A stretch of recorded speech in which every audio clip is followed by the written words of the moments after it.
जब हम देखेंगे कि एक्सेल में हम कैसे इफ फंक्शन को यूज कर सकते हैं। इफ फंक्शन एक्सेल में हम कब यूज करते हैं?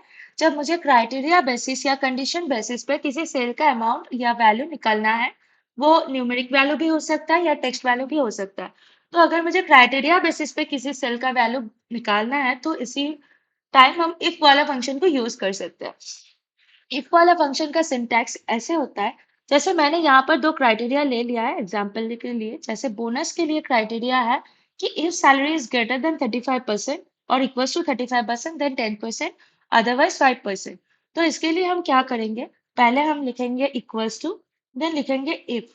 फिर लॉजिकल टेस्ट में हम डालेंगे जो कंडीशन है मेरा, जैसे salary should be greater than equals to 35,000।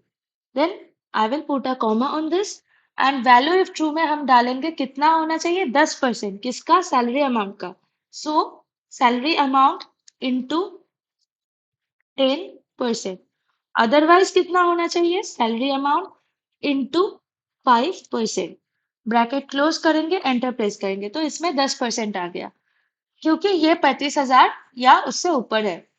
तो 35,000 के नीचे वाले में 5% आना चाहिए। जैसे 30,000 में मेरा 5% आना चाहिए 1,500। तो 1,500 अगर आएगा, हम देखते हैं इसको, ये प्लस साइन के साथ ऑटोफिल के साथ हम ड्रैग कर लेंगे, डबल क्लिक करेंगे तो ऐसे पूरा ऑटोफिल हो जाएगा। तो ऑटोफिल में इधर 1,500 आ गया, लेकिन नीचे वाले में फिर से 4,500 आया क्योंकि ये 35,000 के ऊपर है। तो बोनस मेरा हो गया कैलकुलेटेड।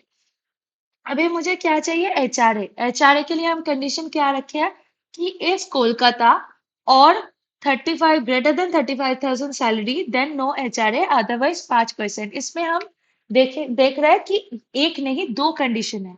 दो कंडीशन में किसी भी एक को अगर सेटिस्फाई कर जाता है तो एचआरए नहीं मिलेगा, लेकिन किसी को अगर सेटिस्फाई नहीं करता है तो 5% एचआरए मिलेगा। तो इसके लिए मुझे दो दो इफ डालना पड़ सकता है? नहीं, इसके लिए हम एक फंक्शन और यूज कर सकते हैं इफ के अंदर, जो है और। जैसे यहाँ पर और वाला फंक्शन है तो इसलिए हम और डाल सकते हैं इसमें। तो और डालेंगे, then I will put a bracket और I can also press tab from the keyboard. And logical function one में हम क्या डालेंगे? ब्रांच के जो सेल है that is equals to double inverted comma के अंदर Kolkata, and double inverted comma close करेंगे, फिर एक कॉमा देंगे और लॉजिकल टू में डालेंगे जो सेकंड क्राइटेरिया है मेरा, that is salary amount should be greater then और इक्वल्स टू 35,000। ये हो गया मेरा दो क्राइटेरिया। अगर कोई और क्राइटेरिया रहता तो भी हम इसमें डाल सकते थे। तो दो क्राइटेरिया है, दो क्राइटेरिया लिख लिए। इसके बाद हम ब्रैकेट क्लोज करेंगे, कॉमा देंगे।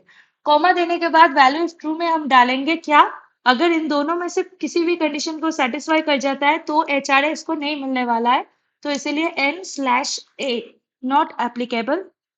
उसके बाद हम ये वाला इन्वर्टेड क्लोज करेंगे एंड वैल्यू इफ फॉल्स में हम डालेंगे कितना? सैलरी जो अमाउंट है, ये वाला सेल मेरा सैलरी अमाउंट का है जो है D2। यहाँ हम सिलेक्ट नहीं कर सकते क्योंकि ये फॉर्मूला इस सेल के ऊपर चला गया, तो हम हाथ से बस लिख देंगे D2। उसके बाद हम N2 प्रेस करेंगे। N2 प्रेस करने के बाद हम डालेंगे इसमें 5% और फिर हम ब्रैकेट को क्लोज कर देंगे। क्लोज करने के बाद इधर एक डबल इन्वर्टेड ज्यादा पड़ गया, इसीलिए ये सेल का रेफरेंस नहीं ले रहा था, अभी ले लिया। कैसे पता चला? क्योंकि इधर अगर एक डबल इन्वर्टेड ज्यादा ले लेता है तो ये ब्लैक में दिखता है और एक्सेल में हमेशा सेल का रेफरेंस कलर में दिखता है, ऐसे ब्लैक में नहीं दिखता है। तो ये जैसे इधर एक इन्वर्टेड ले लिया था, इसीलिए ये सेल का रेफरेंस नहीं पकड़ रहा था। अभी हम इन्वर्टेड को बैक स्पेस करके जैसे ही हटाए, ये सेल का रेफरेंस रेड में दिखा रहा है। तो अभी मेरा ये हो गया। तो हम इसमें एंटर प्रेस करेंगे और देखेंगे कि एचआरए आने आ रहा है कि नहीं आ रहा है। तो एनए आ गया क्योंकि ये 35,000 है। तो हम देख लेंगे कि इसमें इसमें भी एनए आ रहा है, इसमें भी एनए आ रहा है। क्यों? क्योंकि इसका कोलकाता नहीं है लेकिन 35,000 से ज्यादा है। तो अगर हम ऐसे करते हैं कि कोलकाता और 35,000 और नहीं, एंड 35,000 के ऊपर है, तब नो एचआरए मिलेगा, बाकी सभी को मिलना चाहिए। तो इसीलिए हम क्या करेंगे?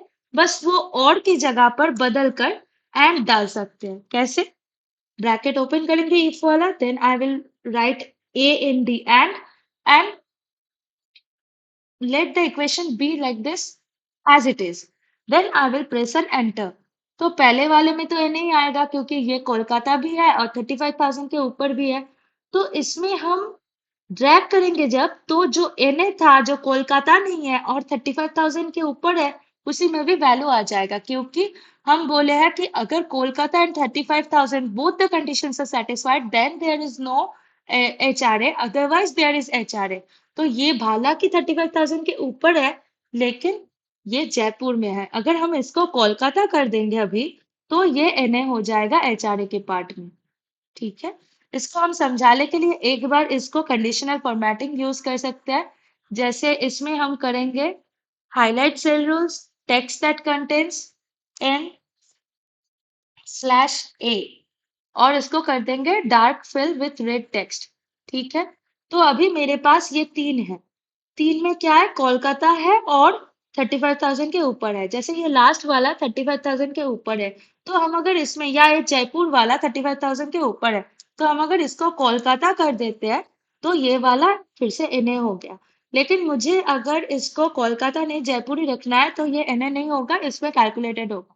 अभी कोलकाता में एक अमाउंट को अगर हम 25,000 कर देते हैं 50,000 की जगह पर, तो इसका भी अलाउड होगा एचआरए, क्योंकि ये कोलकाता में भले ही ब्रांच का हो, लेकिन 35,000 के नीचे है इसका सैलरी।